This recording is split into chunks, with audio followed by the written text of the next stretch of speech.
কে খাওয়াতে বলছে? যে মোবাইল কিনে দিয়েছে তাকে বল না।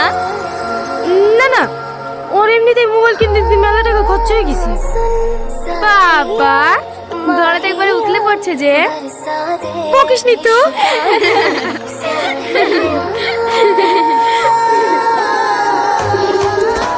লে ধর, মাঝে মাঝে লেট দিবি, দেখি যাবার লেগে যায় না। আমি গাছ খিলি কটা বেঁধে দিয়ে আসি। ঠিক আছে আব্বা।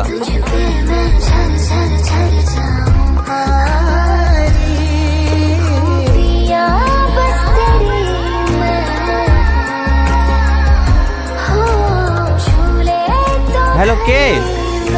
আমি সালমা। এটা আমার নতুন নাম্বার। ও, তুমি মোবাইল পছন্দ হয়েছে তো? এই হ্যাঁ, ভাবি তোমার সাথে কথা বলবো। হ্যালো টনি, হ্যাঁ ভাবি বলো। বলছি সবাই ধরেছে গার্লফ্রেন্ডকে মোবাইল কিনে দিলা। আমাদের